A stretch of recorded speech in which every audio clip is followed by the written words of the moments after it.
Fire down, it's towards an empty net, and that is it! And the Nashville Predators are Western Conference champions. They are off to the Stanley Cup Final for the first time in franchise history.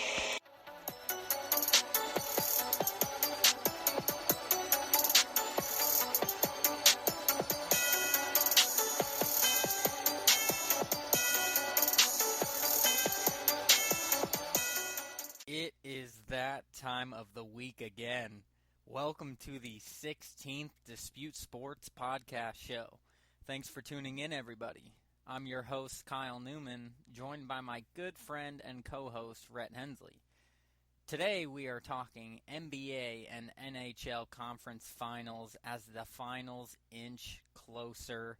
Good morning, Rhett Hensley. How are you doing today? I'm doing pretty good. Just getting ready for work. Looking forward to get the day started. What about you? Excellent. I'm doing wonderful. I just got off of work not too long ago. You got your beauty sleep. I was up all night. There you go. Sounds good to me. I wish I was still on the beach. I will have to admit it's been a rough, tough transition back to reality. But wait, you didn't get back? Oh, I totally forgot. I thought yesterday was your first day back. Oh, no. I am eager to talk about the sports action that happened in the last week because there was a lot of good games. And we will kick it off with the NBA playoffs, Rhett. Talking conference finals, we'll start in the West where the Warriors have clinched a trip to the NBA Finals for the third straight season with their third straight sweep in this year's playoffs. 4-0, taking down the Spurs. We have two games to recap.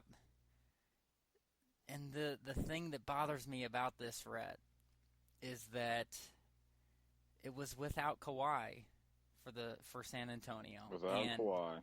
I have an issue with that as a fan. It's awful. Obviously, you can't do anything about an injury. A lot of people wondering, though, I heard a lot of talk about should Kawhi have tried to play with an ankle injury with the conference finals, that big stage, the NBA finals on the line.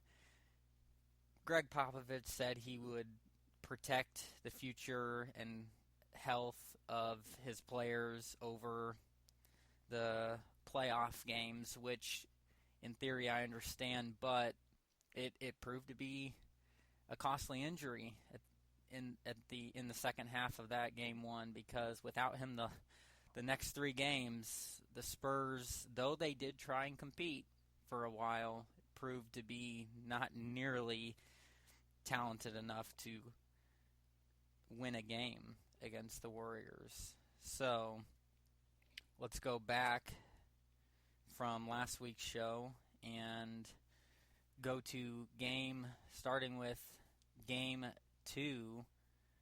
No, actually it was game 3 on Saturday in San Antonio. Spurs down 2-0. Had to get this game to make it a series, and they just didn't. 120-108, Golden State with the victory. And then with everything on the line, San Antonio in Game 4, once again, not enough without Kawhi, losing 129-115 to go home. Kyle, I think that one good takeaway from San Antonio is Jonathan Simmons. You got to see kind of somebody step out of their shell a little bit when Kawhi stepped away, and who knows, they might have a future star in the making.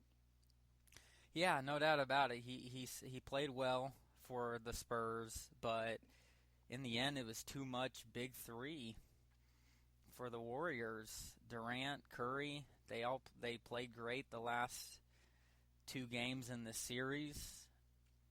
Klay Thompson has not been playing his best basketball, but he hasn't needed to. Draymond Green has played has played well as well, but it was just too much Warriors, and they are looking like the defending champions. And now you have this Durant piece here who's just balling. 33 points he had in Game 3, and he picked up right where he left off in Game 4, 29 points. He's on a tear. And, for sure. And whoever they meet in the finals, Celtics or Cavs, better be ready to play, because this team has not lost a game in the playoffs. As we mentioned, 3 straight sweeps. It's a crazy stat. I can't remember what it is. I think it's something like 24-1 or something in their last 25 games. They've only lost 1 game. I mean, this team is hot, and I don't know if anyone can stop them. This is what I think a lot of people expected when they added Durant, and it's proving to be that. However, I do think that the Spurs, the difference in this series, which is what I was talking about with it's so unfortunate to see, is maybe what could have been, especially with the prediction I had with the Spurs maybe making it a 7-game series, was with Kawhi obviously healthy. It's unfortunate to see, because it's not the same series. I can't look at this series and say, oh, wow, the Spurs just absolutely did not show up, and the Warriors just dominated the fully healthy, loaded Spurs. They didn't. You can't deny the fact that the Spurs losing Kawhi basically did the series in where the San Antonio had no chance when they had a chance with him. For sure. I think it more than likely would have been a 6-game series if Kawhi would have stayed, at least. Potentially, I think that, Jonathan Simmons really stepped up coming off the bench when Kawhi during that first game. But, like you said, too much Warriors, and the Spurs without Kawhi just couldn't handle it. Yes, indeed. And now San Antonio has the questions of Manu Ginobili. Did he play his last game for the Spurs, the seasoned veteran who had a good playoff run here this playoffs 2017? Obviously a great career, 4-time NBA champion. The Spurs are in good hand with Kawhi Leonard, and maybe that will prove to be a very good decision that Popovich kept him out and didn't risk any more severe injury to his ankle, so he can come back fully fresh next season. This team does still have LaMarcus Aldridge, a lot of young talent, Patty Mills, Simmons you mentioned. A lot of talk, will they add Chris Paul, one of these big-time free agents in the offseason? That's next for them. For the Warriors, it's rest. Rhett, they have another week off until they will play the winner of either the Cavs or the Celtics, and that's a lot of time. June 1st. It's a lot of time. June 1st, next Thursday, will be Game 1 of the NBA Finals, and I think it will play a big factor in the start of that series, because that especially if Cleveland finishes off Boston in 5 games where they weren't really challenged, that will be no rest for Cleveland coming in with a lot of play, and the Warriors having all that time off going up against a Cavaliers team that beat them in the finals last year. It would be tough, but that's where they wait. And as far as that Cavs and Celtics series, unfortunately, Rhett, another one that has been plagued by an injury to a big-time star, and that would be for the Celtics. Now, let's say when that big-time injury happens, now, do we really think that it was going to make a difference? Yes. Do you think that do you think they've been better since Isaiah's been hurt? No. you could look at the outcomes of the first two games and jump to that conclusion, especially with Boston getting that win in Cleveland in Game 3. But I don't think there's any question that if the Celtics have their star player, that they have the better chance. I think that blowout in Game 2 was a fluke.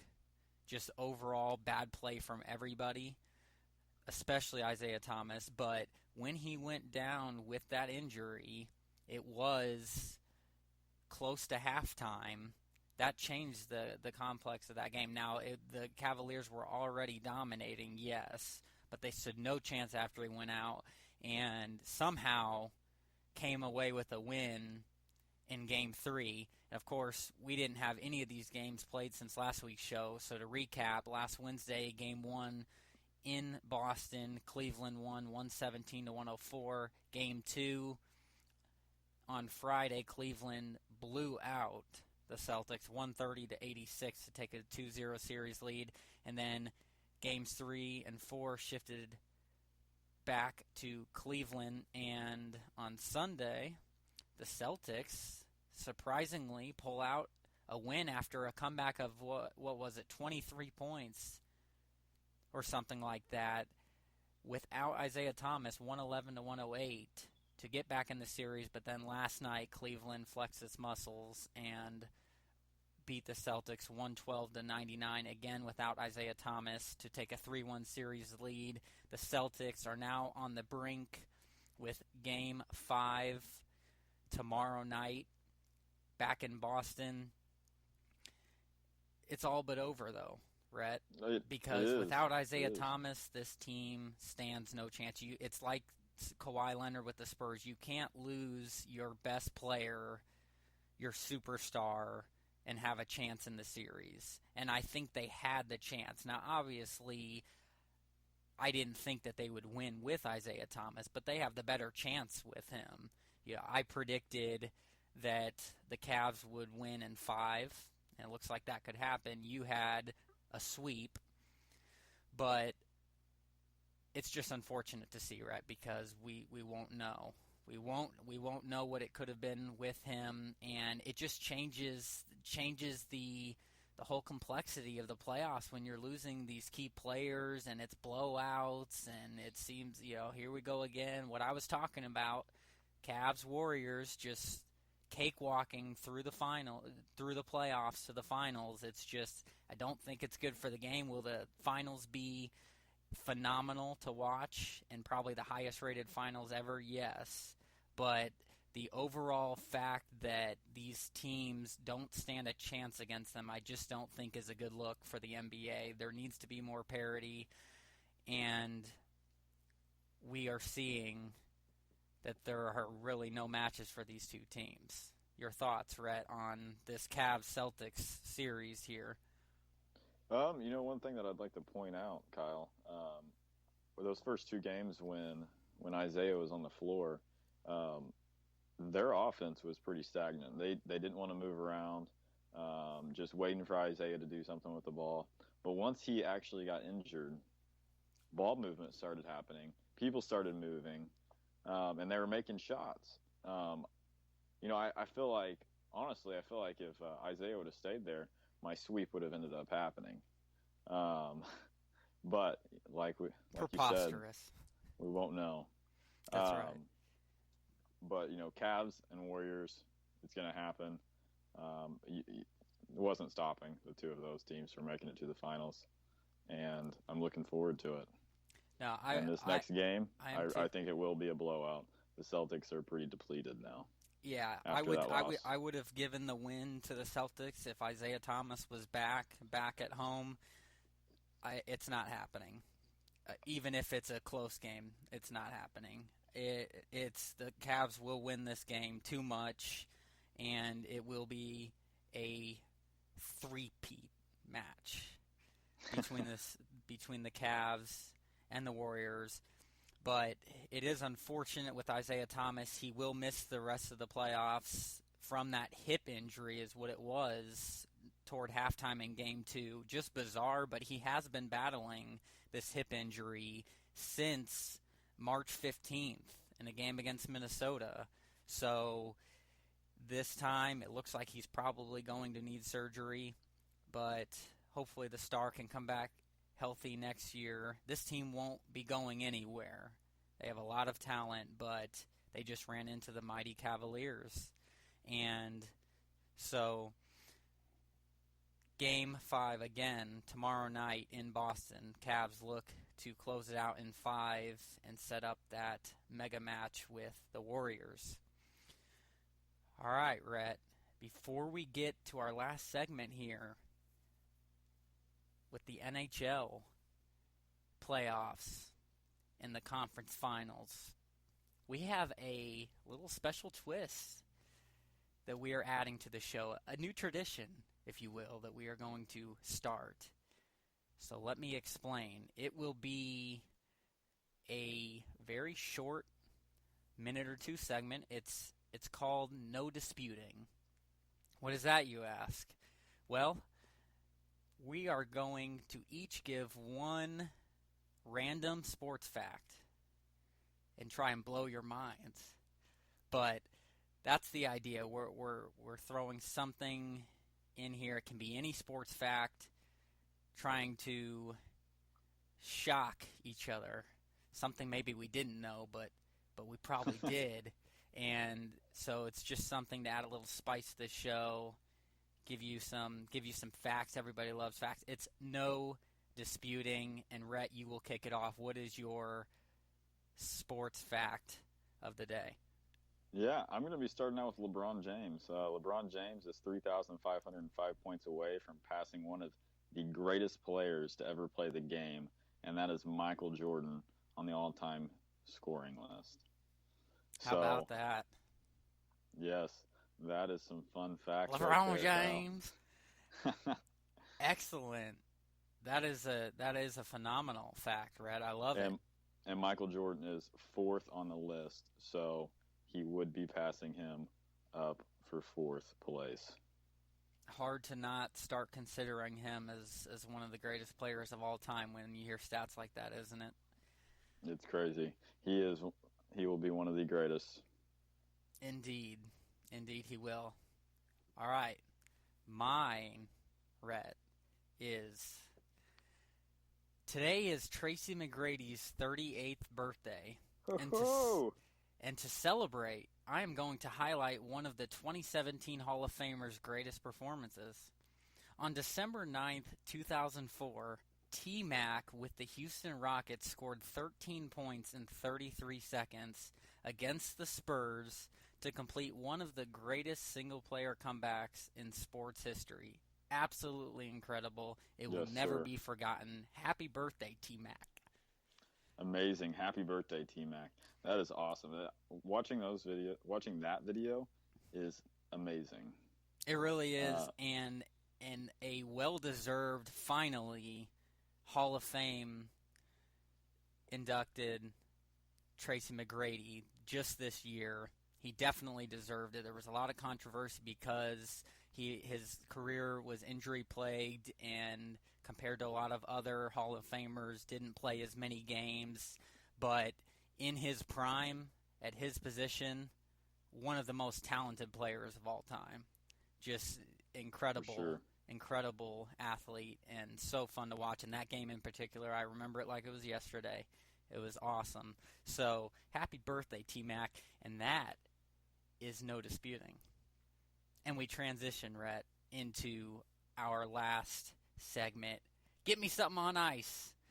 That's right. On the rocks, it is the NHL playoffs, conference finals, and I've been looking forward to this one, Rhett. And I think you know why I've been looking forward to this one, because I got my prediction right. The Nashville Smashville Predators proved to be too much for the second straight year for your Anaheim Ducks, and they closed out your Ducks in 6 games at home to move on to their first ever Stanley Cup Finals, and that's where we will start in the West. We have 3 games since last week's show, though, to recap. So, Game 4 last Thursday was a thriller. Your Ducks tied the series up at 2 after getting an overtime victory in Nashville, 3-2. A great comeback by Nashville at the end. It was 2-0, and they did what they do in the third period. They tied it up with 2 goals. But Anaheim, very good in overtime and on the road. Then they weren't phased, and they got that victory to tie the series up. But Game 5 on Saturday was all Nashville. And that was in Anaheim. The Ducks had to have it. They didn't get it. Now, granted, 3-1, the Predators. In this game, 3-1, Gibson, the goalie for the Ducks, got injured. They had to bring in the backup. So Bernier, yes, who did not have a lot of experience, and like I told you, Rhett, was going to get eaten alive by this high-powered offense of the Predators, who know how to put the puck in the goal. That's right. 3-1, the Predators got the victory, taking the series lead 3-2, and then it set up history for the Predators back at home on Monday in a game that was a good game. The score wouldn't indicate it. 6-3, the Predators won to close the Ducks out in 6, but it was 4-3 at the end of the game after Anaheim scored 2 goals to tie it at 3 in the third period. Predators get the goal thanks to Colton Sissons. The young stud had a hat trick for the Predators. And with that 1-goal lead at the end, Anaheim had a lot of chances to really get this win and try and bring a Game 7 back home. But Pekka Rinne, 38 saves. The man, as we have stated, is a brick wall, and he proved to be once again. He's kept a that brick. Puck out. Yeah, he did his team a favor by stopping all of those pucks by the mighty scorers that Anaheim has. But that game was enough, and that was also without Gibson for Anaheim. Bernier was the one in front of the net, and it wasn't enough. Both teams were plagued by injuries, Rhett. I don't like to see teams that have injuries to key players. The Predators had it themselves, though, so there can't be any excuses made because the Predators were without 2 of their top forwards who were injured. Johansson, Fisher, the captain. And Johansson's a punk. Yeah, I figured you'd say something like that, but it was very physical. It's tough to lose your players, but that's the thing. Players have to step up. A lot of talented hockey players out there on those second and third lines that come out, and the Predators pushed the right buttons. And they did. They are the team of destiny this year, Rhett. I don't think there's any denying that. 7-1 at home, just dominant. That crowd is like no crowd you'll ever see. It is wild, and they surely helped their home team get to their first ever Stanley Cup Finals. And really, I think the goaltending, that's what I take away from the series, Rhett. The goaltending, it proved to be a big difference, and I thought it would because Pekka Rinne had been playing some of his best hockey ever, and we already talked about his big frame. Gibson hasn't been great in the playoffs, and when he got injured and Bernier came in, I thought that was icing on the cake. Jonathan Bernier, he gave up 6 goals on 18 shots. That's not good. It's not great. It is not. But I credit the Ducks. They had a long, grueling series against the Oilers, and then they forced 6 games against the Predators, who, look, they took out my Blackhawks, the number 1 seed in the West, in 4 straight games. Then they beat the talented Division Blues in 6 games, and now your Ducks in 6 games. This team is hot right now, and this is the 2nd straight year, Rhett, that the Predators have eliminated your Ducks from the playoffs. This is also the 2 out of the last 3 years that the Ducks have not made it out of the conference finals. Another stat for you. This is also the 4 out of 5th year. 4 out of the last 5 years, the Ducks have been eliminated by a lower seed in the playoffs. I can tell by the look on your face. That doesn't excite you, and how could it? That's a little overrated, maybe. Am I going there? No. Hey, stats, they speak for themselves. But in the end, this is a hot Predators team, and they are in the Stanley Cup Finals, and they are awaiting the Penguins or the Senators in what a great series this has been. Pittsburgh trying to get back to their 2nd straight Stanley Cup. And we have a couple games to recap from this series from last week's show. Actually, 4 games to recap. So, going back to Game 3, last Wednesday, Ottawa beat Pittsburgh 5-1 to take a 2-1 series lead. Pittsburgh backs against the wall, take care of business on Friday, Game 4, beating Ottawa 3-2 to tie the series at 2. And then Pittsburgh at home put it on a clinic on Sunday, blanking the Senators 7-0. Yes, I said that right. Pittsburgh, not the Steelers. The Penguins won by a touchdown. It was really an incredible game. Ottawa had no chance there, but then do or die for Ottawa. Back in Canada, they squared the series up at 3 to force a Game 7 after beating Pittsburgh 2-1.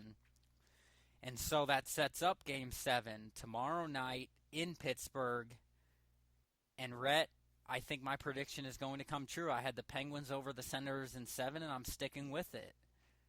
Sid the Kid Crosby, Marc-Andre Fleury, the goaltender for the Penguins, and Phil Kessler and Malkin and these boys. Too much. You gotta like what you're seeing from the Senators, though.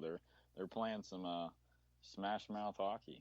Yes, they are. They are. You had the Penguins over the Senators in 6. Obviously, not gonna happen. No, but the team can still happen. So you believe Pittsburgh gets it done at home in Game 7? I believe they get it done, but I think it's going to be a good game for sure. I think the Senators have a real chance of winning, but the Penguins at home is going to be a tough one to beat. Yes, it will, especially a team that is hungry to get back to the Stanley Cup Finals, the defending champions. They want to make it a straight Stanley Cup win. Yes, they do, and I will say this. It would not surprise me if Ottawa wins. They've proven in this series and throughout the playoffs they can win on the road. They are going to need a huge game from their captain, Erik Karlsson. They cannot let Pittsburgh get off to the clinic that they got off to at home in Game 5. They need a great performance from everybody, and they could win it. It would not surprise me. However, I think that Pittsburgh has overall a more talented roster, and that I think they will get it done. The Senators need to do what they did on Game 3 and score 4 points in the first period, and that will get them off to a great start. Scoring 4 points in the first period and only scoring 1 point in the third period, that's going to win you some ball games, just like the Penguins ended up doing to them in Game 4. or 5, beating them by 7. So, I think both of them can get off to a hot start, but it's going to be which one gets off to a hot start first. I agree. Taking the game. I agree, and I think it will be a good game. We think we're going to see a 7-0 game. I think this is going to be a 2-1 type of a game, possibly in overtime. But it will be exciting to watch, and the Predators will have themselves a very tough opponent. Well, yeah, we'll see who sets the tone first. That's right. For sure. That will do it for today's podcast. Thanks for tuning in, everybody. Don't forget, you can now subscribe to our podcast on iTunes and have every episode available to you as soon as they are posted each week, right on your smartphone or tablet. You can also catch all of our podcasts on our website, DisputeSports.com. Follow us on Twitter at DisputeSports1, at Kyle M. Neumann, at Rhett Hensley, and like and follow our Facebook page at Dispute Sports. Until next week, remember, Dispute Sports, anything sports, anytime, anywhere. Have a great day. Have a great one. Enjoy the playoffs.